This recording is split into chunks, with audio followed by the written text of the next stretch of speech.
Thanks, Tracy and Praise Team. Well, good morning and happy Mother's Day. All the mothers who are out there.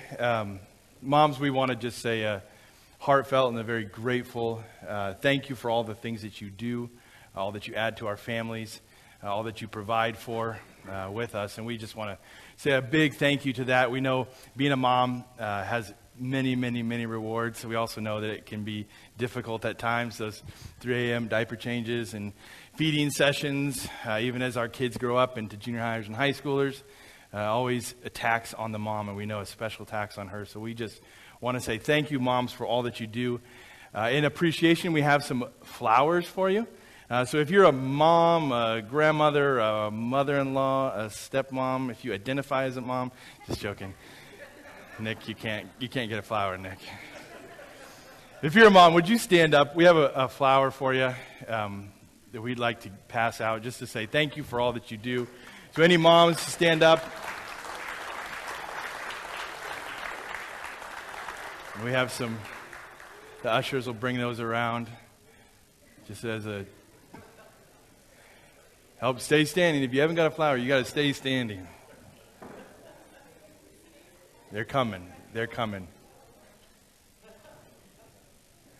Those flowers, they're coming, I promise. But thank you. First service, I think we had 5 people passing them out, so these, just 2 are rushing. They're working hard. Anybody else? Anybody else miss one? Did you guys? Shana, did you get one? Shana didn't get one. We're calling you out, Shana. All right. Well, a big thank you.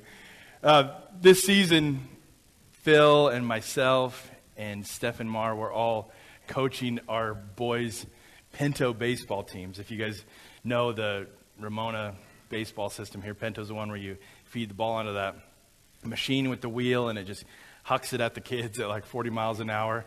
They try to hit it. But our boys definitely love baseball. Jake, my boy, for sure. And he wants to be a good hitter. He wants to be a great hitter. And so as we're learning baseball, I'm learning that there are things that good hitters do, that they're a part of. Like there's certain drills that good hitters they practice. There's certain ways that good hitters practice. There's certain, even bats, the right type of bat that they'll have, the right size, the right weight. That these are things that good hitters do, that good hitters need to be a part of if they want to be an effective hitter. So these are things that they do, that they're a part of. But then there are also things that I'm learning that good hitters avoid. If they want to be an effective hitter, that you will avoid certain things. You won't be a part of them. You'll stay as far away from them as you can. Those attitudes, those styles, those practices, those thought processes, if you want to be a good hitter, you just don't go there at all. One of the things is you can't be afraid of the ball.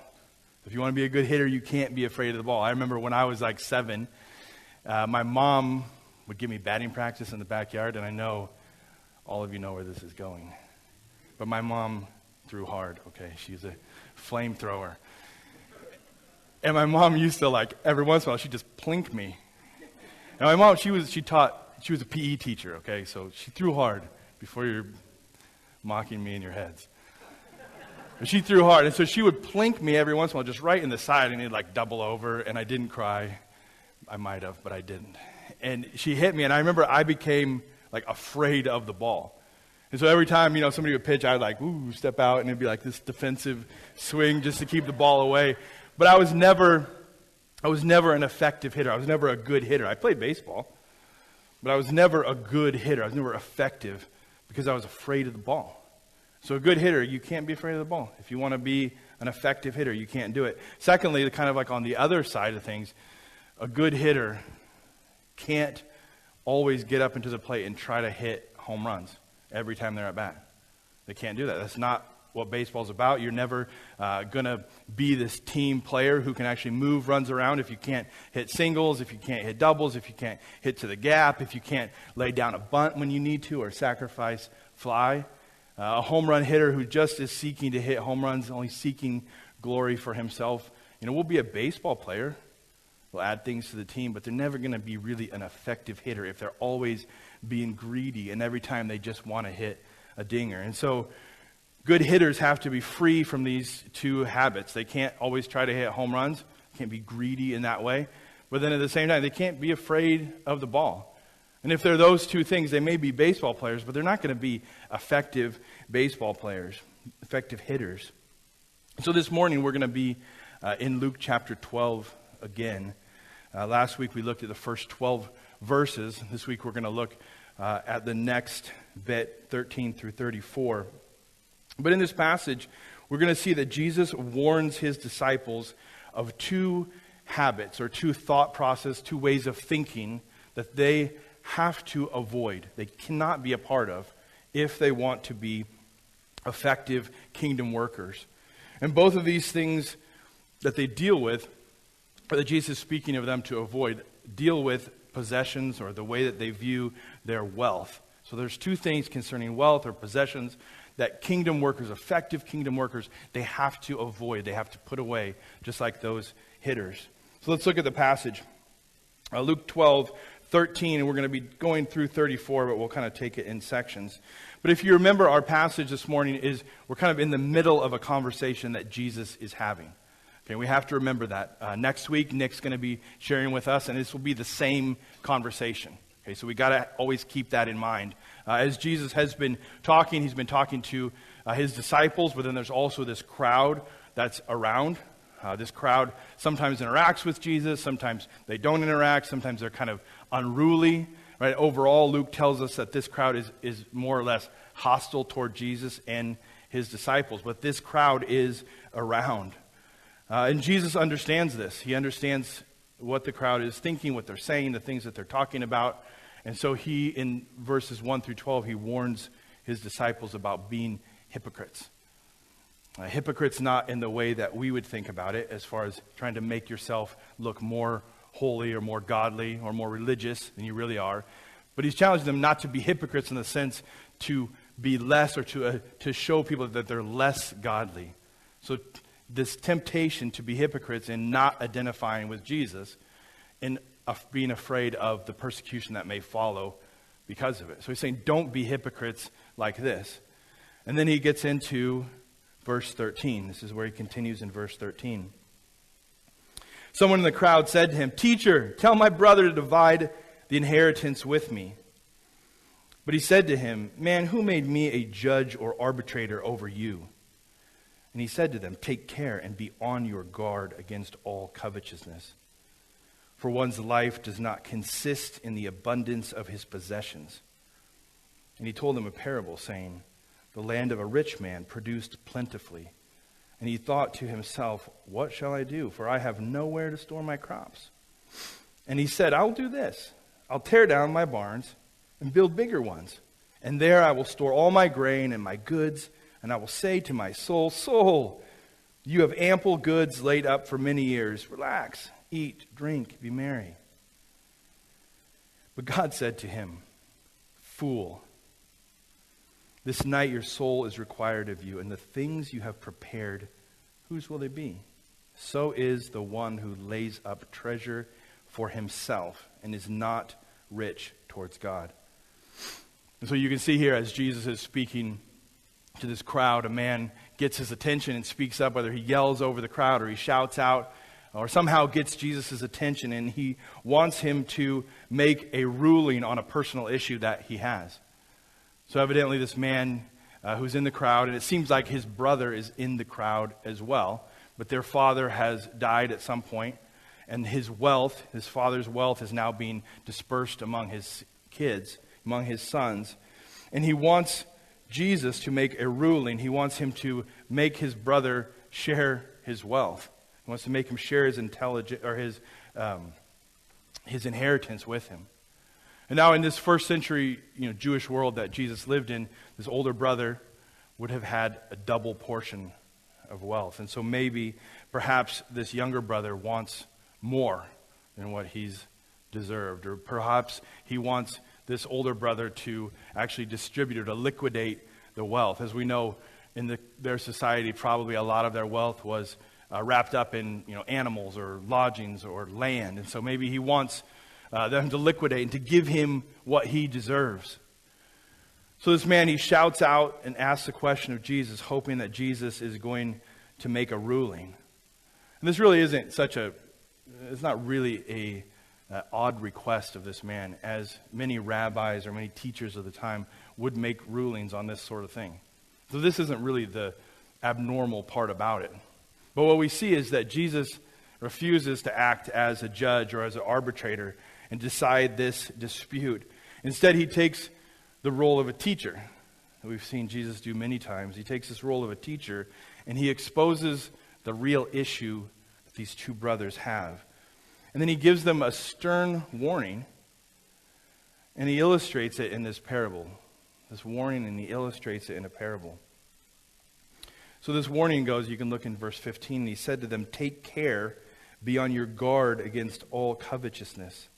For one's life does not consist in the abundance of his possessions." Be careful, be on guard. Jesus is warning these brothers. Be on guard. You're only thinking, all their thoughts were just on accumulating their father's wealth, whether the one brother was holding back or the other brother was trying to get more. All their ideas, all their focus, all their desires was just what they could get. And Jesus is saying, be careful. Be careful of your covetousness. And then when we think of that word, that covetousness, we think of like wanting someone else, wanting what someone else has. But the idea here, the word is more along the lines of wanting this overwhelming desire to want more, this like gluttony, this greed, hoarding, or being focused on amassing wealth or possessions to be used on yourself. So wanting more than you need. Now, why is Jesus warning them with this stern warning? Why does he tell them to be on their guard? Well, and he answers that it's because life doesn't consist in the abundance of your possessions. So life isn't about things, is what Jesus is saying. Life isn't about this. And all greed does, but if life isn't about that, all greed does is focus your heart and your desires on that, on the things, and away from people, away from God. It fuels disagreements and disharmony. It makes us insensitive to God. It makes us insensitive to people. That's what greed does. Jesus gives them this warning. And you can see that even in the brother who calls out his older brother in front of this crowd. You think in a shame culture, right? That's a pretty selfish thing for him to do. So right there. And so Jesus, he illustrates this foolishness of greed. He illustrates it with a parable. Because Jesus is saying this man is a fool. And he illustrates it. So the parable, it goes like this, that there's a man who was rich, that he had a lot of possessions, he had a lot of things, he was very wealthy. He owned this land that was fertile. It was so fertile that his barns were already full. So he has another crop ready to go into the barns, but he can't put them in there because those barns are already full. And so that's his problem. Right? Would be a great problem to have. Right? He doesn't have room for all of this wealth, the grains or whatever he's collecting from his land. His land is producing just a bountiful bumper crop year after year. And now he doesn't have any room for it. This is a good problem. And so what does the guy say? He said, I'm going to tear down these barns. I'm going to build new ones. Right? Nothing wrong with that. Nothing wrong with that. This man would seemingly have been blessed. And in that day and age, this would be a sign of God's blessing in his life. And that's what, as a listener of this parable, you would kind of follow this track that Jesus is laying down. This is a good man. This is somebody who you want to be like. And then Jesus takes this left turn as he lets us in on this man's self-talk, where he talks to his soul. And I like how he says, soul? And he just speaks to himself in that way. And he talks to his soul, and he says, soul, this is where he's putting his hope and his treasure, that it's in self-indulgence, that he is right, that he's okay because he has all this stuff he's inherited and he's saved, and he's going to spend it on himself. And that's what Jesus calls out as he begins to speak. This is the man's problem. Right? All of his wealth, everything is amassed so that he can relax, so that he can live a life of total leisure and self-indulgence. That his goal for the future is what? Is entirely self-centered. It's entirely self-centered. He has a mind for himself and not for anything that would have to do with God. He doesn't even acknowledge where his wealth has come from. And so that night we're told that the man died, and then God has these harsh words for this man. He calls him a fool. He calls him a fool. And now in other parts of Scripture we know that definition, or when people are called fools, it's really because of two reasons. One, that they don't acknowledge God. They don't acknowledge either that he exists or that he's in control, or something. They don't acknowledge God. And then the second way is that somebody is a fool if they don't know a future event is coming, or a reality, a punishment, something is coming, and they refuse to act now to avoid that punishment. Those are fools, is what God calls them. And so here he calls this man a fool, because as he died, what did he become? He's refused to acknowledge God. He's refused to look at this reality of his death. He stored up his wealth in thinking he's going to be able to just use it and live leisurely for himself. And he dies, and what happens to his wealth? Can he take it with him? No, it's gone. But he's instantly poor. He made bad investments. He invested in himself. He invested in a future where he could relax and indulge, but he never saw the return on that investment. He died, and he had to leave it all behind. So everything he had saved for himself, where did it go? Inherited by someone else. He didn't even get to choose what happens. Because he's dead. It's gone. And it's the ironic part of this story is that who does Jesus tell? Who is he talking to? These two brothers who are doing what? Arguing over the wealth of a dead man. This is what happens. You don't control. That father couldn't control where everything was. He couldn't control what happened to him. And so this fool, he failed to rightly invest his wealth in God's kingdom, and now he had nothing. And this is the reality of those who accumulate wealth for themselves alone and are not rich toward God. And so Jesus' point simply is this: don't hoard wealth for yourself. You can't take it with you when you die, and so invest it in things of God while you can. Be rich toward God. Now, after making this point to the brothers, Jesus then turns to his disciples, and he makes a different but a similar point as well. Look in verse 22. So he's going to talk about another danger. So the one danger is to be greedy, and then the other one, here we'll find out, is to be anxious. So verse 22, and he said to his disciples, "Therefore I tell you, do not be anxious about your life, what you will eat, nor about your body, what you will put on. For life is more than food, and the body is more than clothing. Consider the ravens. They neither sow nor reap, nor they have neither storehouses nor barn. And yet God feeds them. Of how much more value are you than the birds?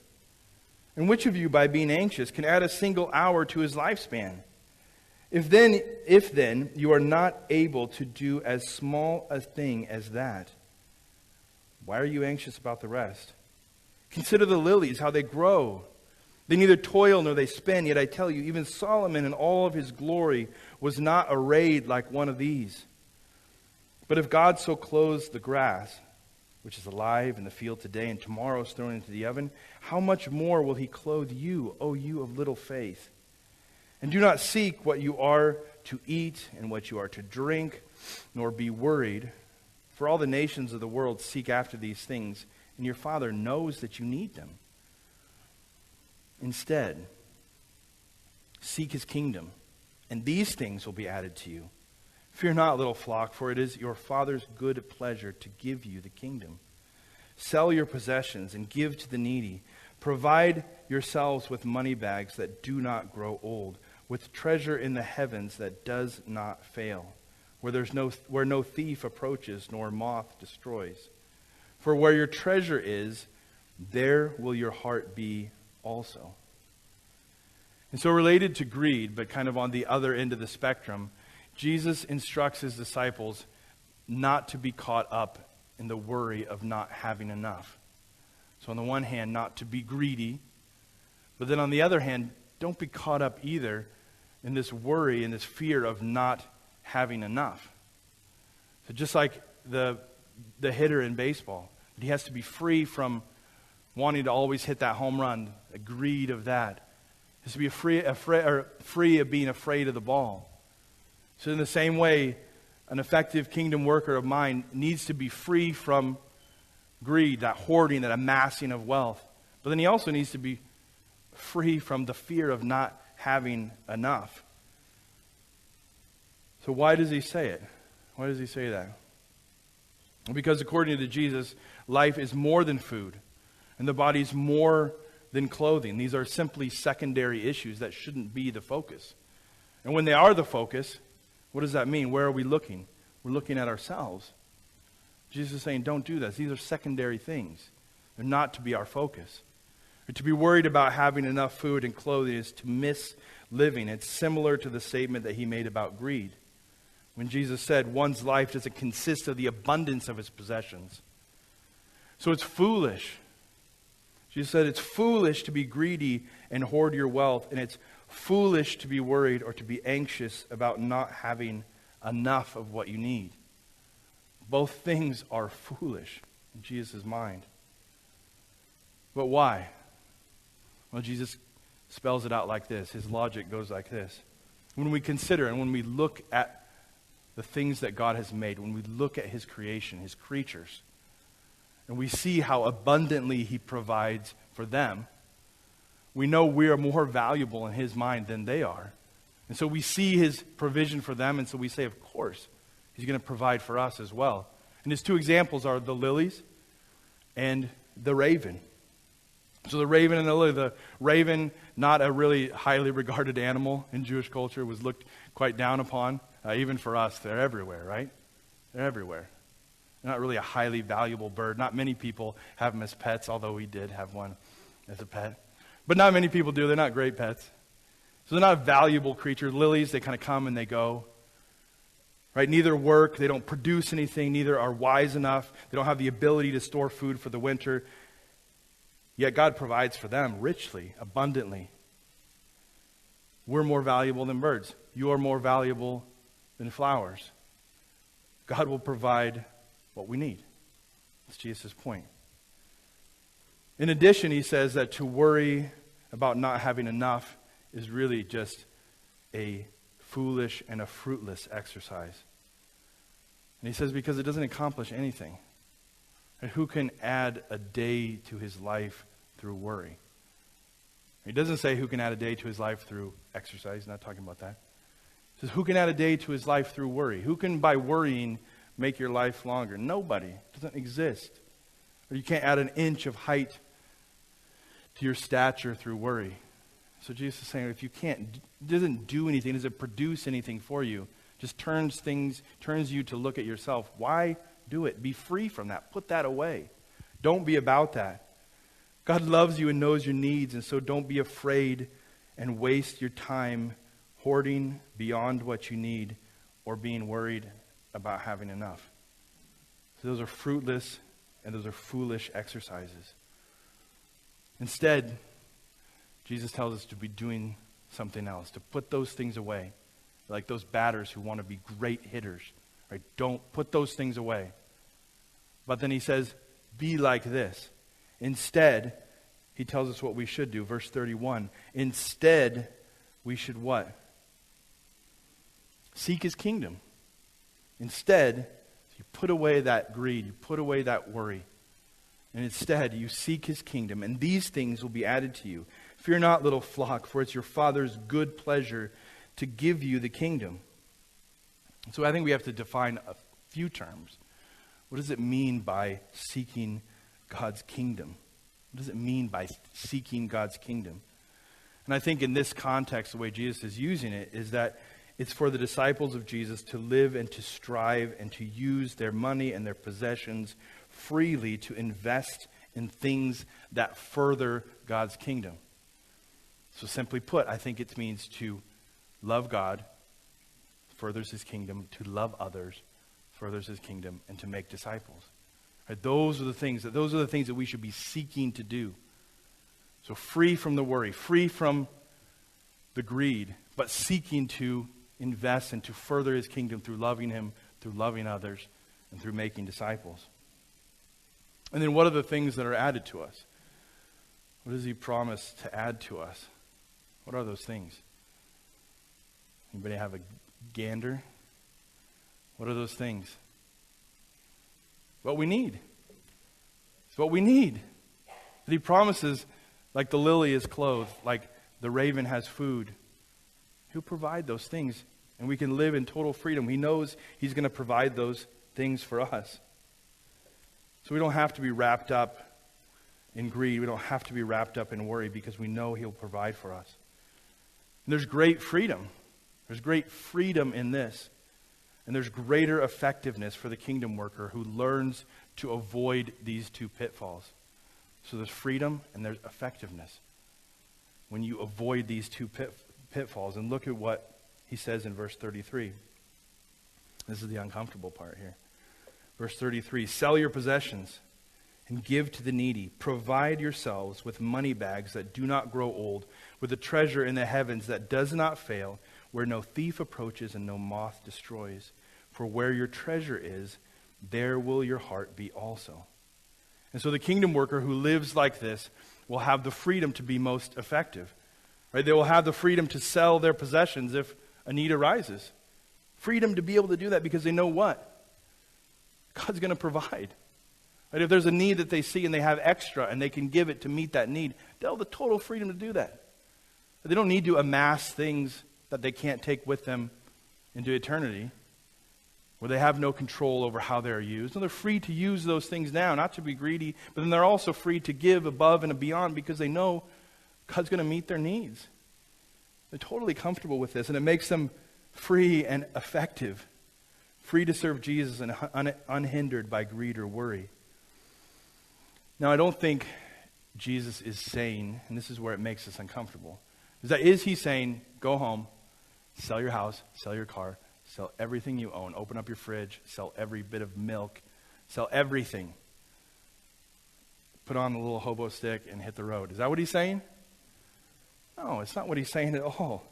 It's not what he's saying at all, but I think his point is this, that an effective kingdom worker cannot be overly concerned with his possessions. That focuses things on us and we lose sight of the things that are important.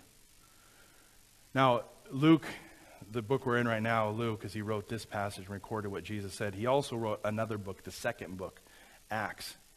And I think he records the early church doing this very thing. It gives us a good example of that. If you want to turn over to Acts 2, 42 through 47.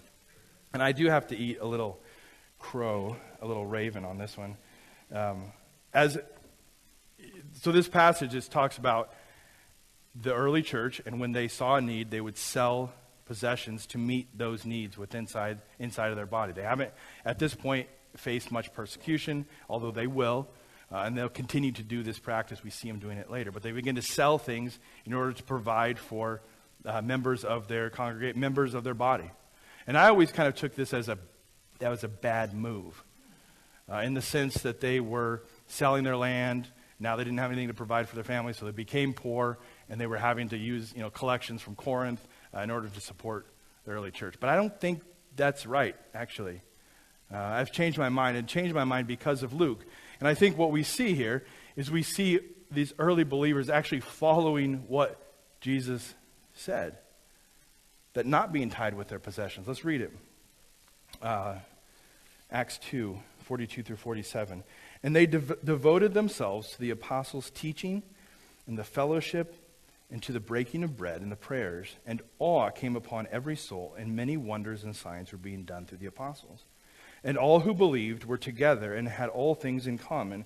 And they were selling their possessions and belongings and distributing the proceeds to all as any had need. And day by day, attending the temple together and breaking bread in their homes, they received their food with glad and generous hearts, praising God and having favor with all the people.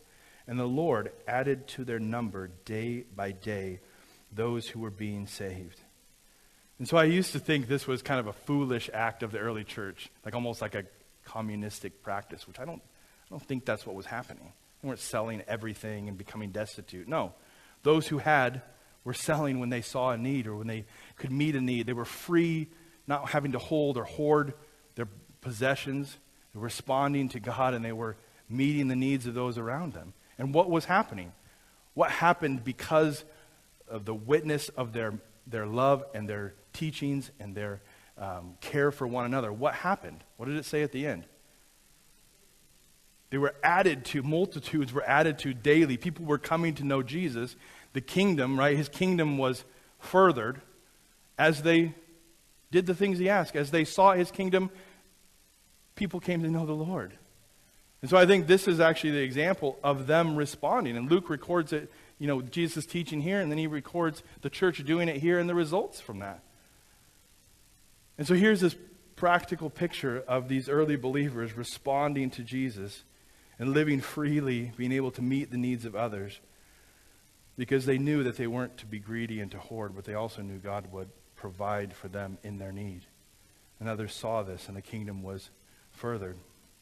Now, I do think there can be some misunderstandings here in this passage. We can kind of overlook some things. One is that having money or possessions or being wealthy, there's nothing wrong with that.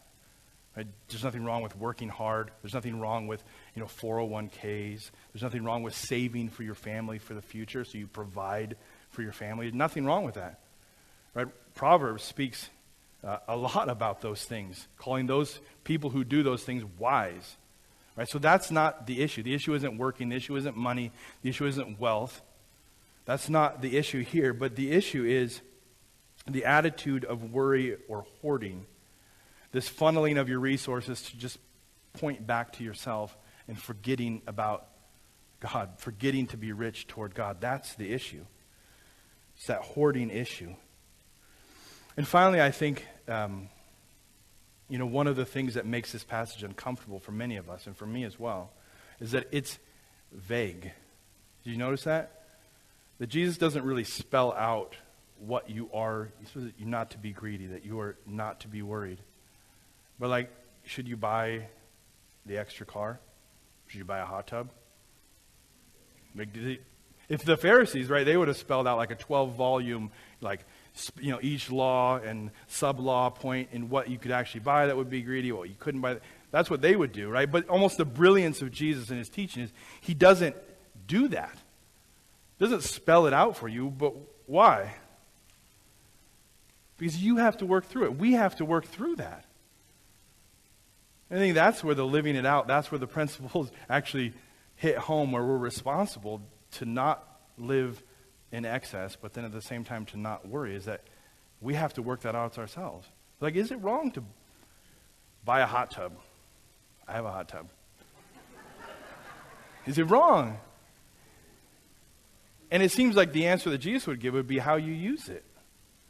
Right? How do you use it? Do you use it to further his kingdom? Do you invest it in your children as you have conversations with them, as you train, as you teach, as you disciple your kids, your neighbors, your kids' friends, your wife, as you develop these conversations, you have conversations. And so I think you have to look at every situation individually and check your heart. The reasons why you're doing this stuff. Is it selfish? Is it to store up things so that you'll be happy, so that you'll be blessed, or is it to invest them in God's kingdom? Because I think we can use things in both ways. And the responsibility lies on you. It lies on me. It's not this law that we can bend and fit. But you have to work through it. That's the hard part of it. It's the hard part. And lastly, I know I said finally twice. I give you two finallys. But finally. I think looking at the context of this passage, what was happening around the disciples as Jesus is speaking to them. Right? There's a crowd, unruly. They don't like Jesus' message. They don't like what he's saying. To be a disciple of Jesus means that you are on the outs, and you're getting farther on the outs. Right? We know that the Pharisees were kicking disciples or followers of Jesus. They were kicking them out of the synagogues. Right? We know those were like the town halls where they would the kids would get educated, where they would have business dealings, where you'd find work. And believers in Jesus were being kicked out of there, and it was just going to get worse. It was just going to get worse. And so this idea of not having enough was a real thing for these first century Jews, a real thing for these followers of Jesus. And if they were focused simply on what they needed, they were worried about what they needed and not having enough, they wouldn't be effective kingdom workers. They wouldn't be effective disciples of Jesus. Or they would always be doing things based off of not, well, if I would do that, I won't have enough. If I identify with Jesus, my kids won't be able to go to school. Then, and you can see that it just goes on and on. That was a real thing for them. Jesus is saying, don't be anxious about what you're going to eat, what you're going to wear. Seek my kingdom first. Identify with me. Or love God, love others, make disciples. Continue to do those things. I will provide for you. Look at the lilies. Look at the ravens. They have what they need. You're so much more valuable. You will have what you need. Be an effective kingdom worker. Trust me. Do the things of God. That's what he's telling to them too. That's what he's speaking to them. And it's not a far jump for us, right? It's not a far jump in our political atmosphere. And I don't have to explain what that means. We all know. But even now, identifying as a follower of Jesus leads you on a path, that now may be just some light problems. But it's going down a path of persecution. We know that. We see it. But what he's saying to us, I think, would be the same. Don't worry. Do not worry. Do not spend time worrying about what you will eat, what you will wear. Work hard. Invest in your family, of course, all those things. But don't worry about it. Be focused. Seek the things of God. Love God. Love others. Make disciples. All these things will be added to you. Do not worry about them. It's a fruitless, foolish effort to be like that. I think that's something that we can take home as we look at the future, that we're free to do those things. We're free to give. We're free to live in a way that seeks the kingdom. Let's pray. Heavenly Father, we just love you and we thank you for all the things you give us, Lord. We thank you for the food that we have. We thank you for the clothing that we have. We thank you for the wealth that you've given us, Lord. Help us to use our resources wisely. Lord, we know we live in a country of excess. We live in a country that has been blessed with resources. Lord, help us to use them. Help us to invest them. Help us not to be gluttonous or greedy about it, Lord. But then at the same time, help us to be bold and to continue to seek the kingdom no matter what, knowing that you will provide for us. And that's a very real promise, a real provision that you will do. Help us as we invest in the things of God, that we continue to be rich toward God as well. Again, we love you and we thank you for all these things. In your name, amen.